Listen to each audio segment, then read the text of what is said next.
everyone. Now here I am, Steve, the classic comics man, the Lovely Daddy, and just some guy named Steve, walking down International Drive here in Orlando, on the outskirts of Orlando, by golly, and just having a good time, getting out, enjoying nature, and it's been kind of cold, it's been raining, it's been crazy, not normal Orlando weather. The tourists are horrified by it. They came down here to go to Disney World and go to SeaWorld and this and that, and they came down and it's in the 40s and it's pouring down rain, and they weren't too happy about it. But I was at SeaWorld yesterday, and it was raining. It was the day before yesterday. BB and I were there, and it was raining, and it was cold. When I say cold, I'm not talking about like Chicago where they got minus 50-degree wind chills. I'm talking about Orlando cold, which is, it was in the 50s. And we're not used to that here, so we were like, no, not 50 below, 50 above.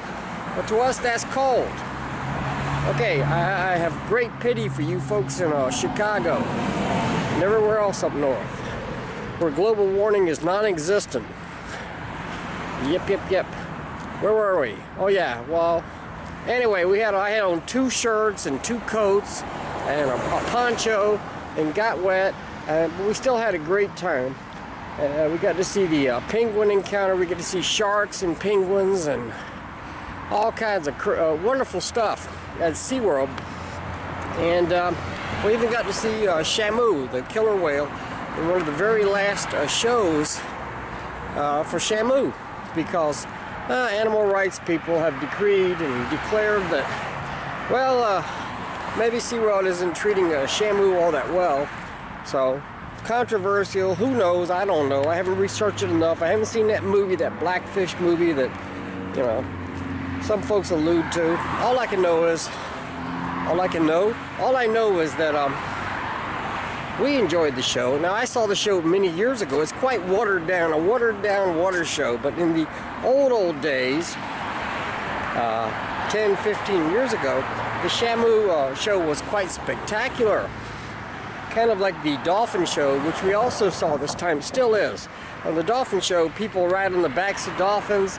They play games with dolphins. The dolphins are wonderful. They jump up and make flips in the water. And again, sometimes people are on their back and stuff. The dolphins seem to be friends with people. They all have a blast. It seems like the dolphins are having a great time too. Well, the SeaWorld trainers seem to have treated the killer whales the same way. And the show in years past had them like the killer whales would jump up out of the water with a human being attached to the nose who would do a flip, and then the dolphin would do a flip. And there were a lot of great tricks. These days, as they phase out this show, prepare to replace it with something else that is considered by, again, animal rights activists and stuff, more humane. I have no idea. I haven't been following the news on this, but I just heard this. The dolphins kind of just, they do a few flips, they do their flippers like this to spray everybody in the audience with water, and everybody laughs and gets a big thrill, and then they swim off, and that's the end of the show. So a watered down water show. Well, we enjoyed it, even sitting there in the stands, soaked with multiple coats on, and in the cold and the rain. Well, at this particular show, there was an awning, a roof over top of us, so we didn't get wet, but we were already wet, it didn't matter. I do know when I came home, I had to my socks were completely soaked, okay? So I threw away the pair of shoes that I'd been wearing because obviously they had holes in them. They were letting the rain in. BB had on boots, and guess what? Her feet got soaked too, so this was magical rain. It was rain that can soak through anything. Didn't matter. It could permeate anything. And your feet and your socks are going to get totally soaked no matter what. Just the way it is. Now, where were we? What were we talking about? How did we get to this point? I don't know, I'm just out for a walk. I got a new time traveler comic, mini comic from Ian Shires, our old buddy Ian Shires. Now Ian, and I meant to bring it with me. I thought I had it in my pockets here. I got pockets. I got big pockets here. I got big pockets here. Guess what? Nothing's in them. I meant to bring that comic along. And let's stop and take it. Let's examine this first. We got branches that are down. There's a lake over here. Branches are down. And this here, get a little light here. And this here looks like a fabulous mess. What the heck is going on here? I don't know.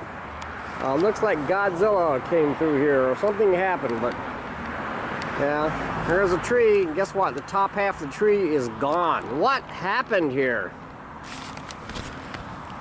I don't know, but you come across these sorts of things in Central Florida. Across the street over here, we have a big fountain, water,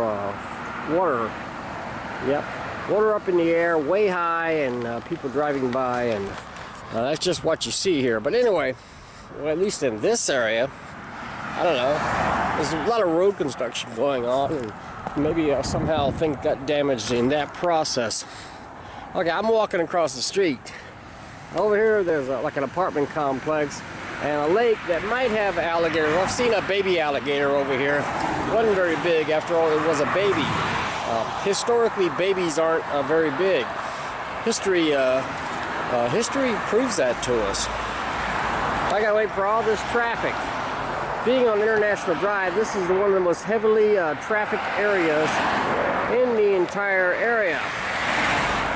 So I'm just waiting here. We were talking about Ian Shires. This is, after all, the classic comics man. Now Ian, I got this new comic and it's really nice, but look, it looks really nice. I haven't read it, okay, so I'm not going to go here and stand, well, this comic is great, because I know it is, but I haven't read it yet. Since I didn't bring it to me, I had intended to stop and sit down and read the darn thing and review it. All I want to say is it exists, as does Ian. And Ian is one of our favorite people. We love the guy. We love this guy for all these years. I remember he was, there was a lot of history. In the early days, back in the 80s and stuff, I'm not sure if he was around in the late 70s. He was definitely around in the 80s, and he was publishing mini comics. And quite frankly, Ian, don't listen to this part, okay? I'm going to say something, just don't listen, okay? Tune out, go to the kitchen, get you a tuna fish sandwich or whatever. Okay, look guys, in the early days, back in the 80s, we all thought Ian was nuts. We thought he was kind of nuts. Because Ian, while he published great comics and stuff, and he drew them himself most of the time, not always. Sometimes he had Max Inc. Doing the artwork, which was incredible. On Dungar the Barbarian, which is the character he created, Ian had Max Inc. He would write the stories, and Max would draw them, and Max was an incredible artist, and was and is.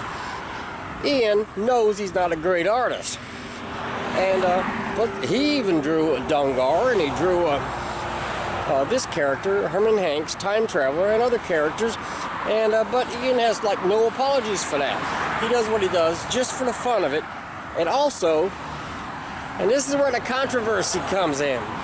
Back in the 80s, we all thought he was nuts because he thought he could run his small press comics.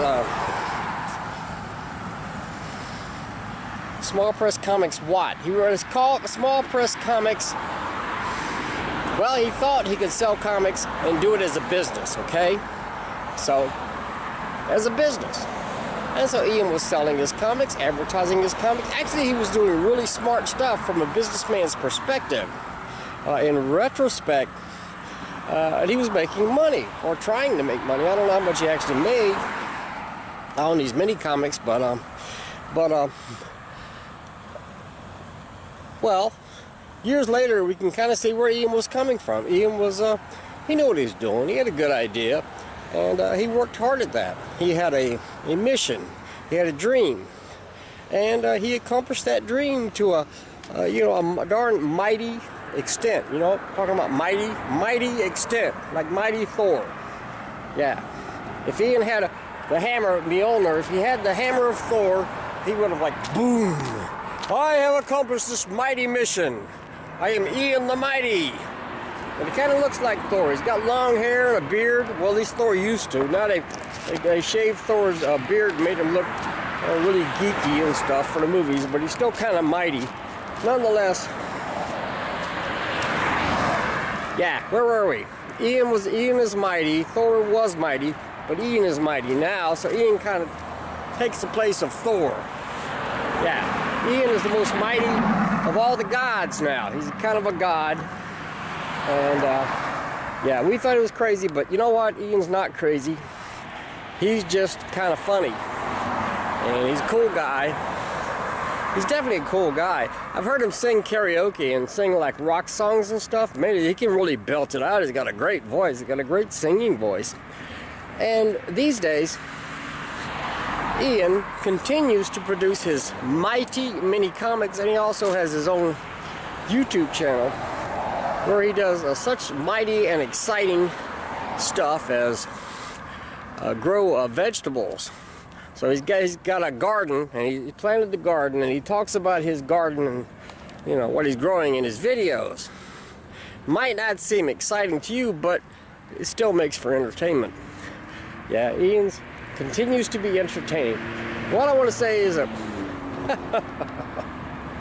Ian, I'm having a lot of fun with this, and you know, and I hope you're not too pissed off. Don't hit me with that darn hammer, okay? No, I'm just kidding. No, just seriously, we're having fun with this, but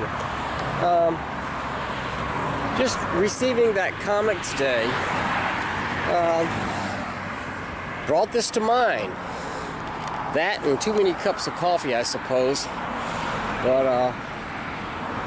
yeah, you know what? The sun's going to be going down here. The skies are starting to look kind of nice. I love Central Florida. Ian, if you're ever down here, go to MegaCon. MegaCon in Orlando is one of the biggest comic conventions in the country. And guess what? I'm thinking about going this year. Tony Lorenz, if you're watching, and others of my friends who attend MegaCon, I'm thinking about going this year. I think I maybe will. I looked up the tickets online for Thursday night, which is a joke. Thursday night, the con is only open for like 4 hours, and it's $20. Because what it is basically the distributors just getting there, setting up. And I was a distributor there once. I had a table there at MegaCon one year, 10 years or so ago. And my daughter Judy had a table. I was selling comics.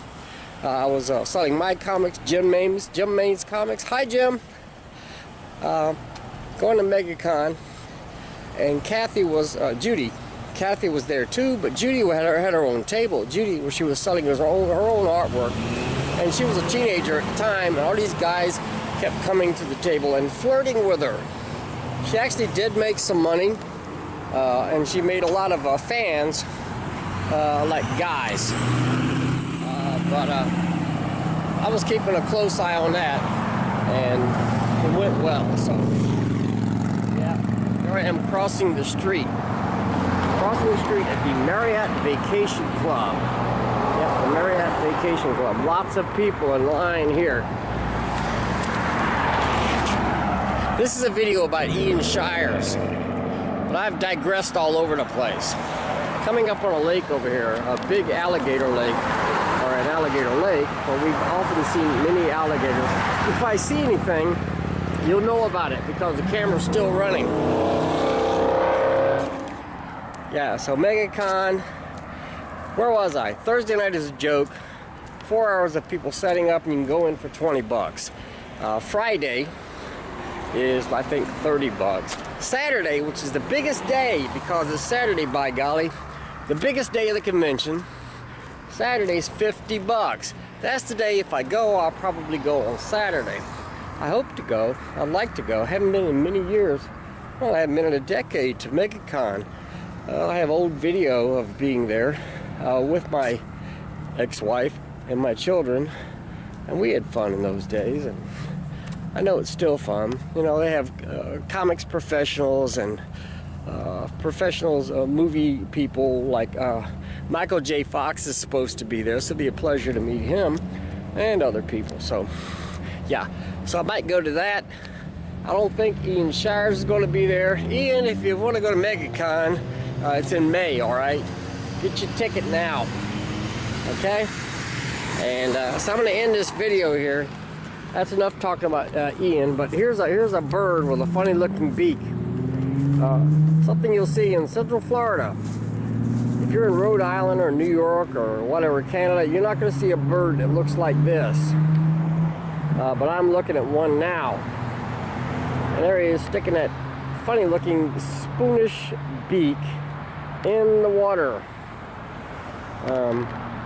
Looking for, I don't know, McDonald's cheeseburgers or something. He's happy.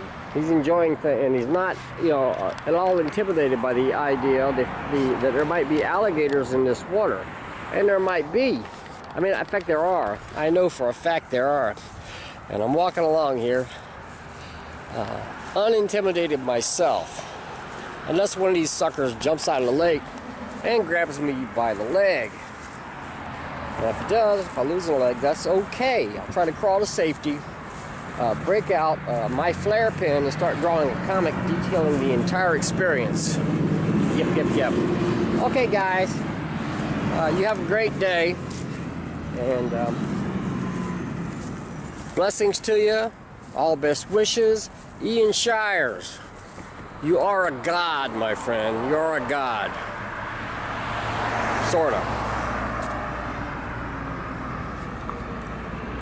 I mean, you are, but you're a mighty, mighty man. I'm just saying that I got to be careful what I say because it might be controversial. And my girlfriend, BB, might be offended because she's very religious. So I want to say that, you know, you're a god of small press, a god of everything, and a god of singing and rock and roll. You're a god, and you're a god of vegetable planting. Yep. See you guys next time. This is the Classic Comics Man signing off. All best wishes. Good night.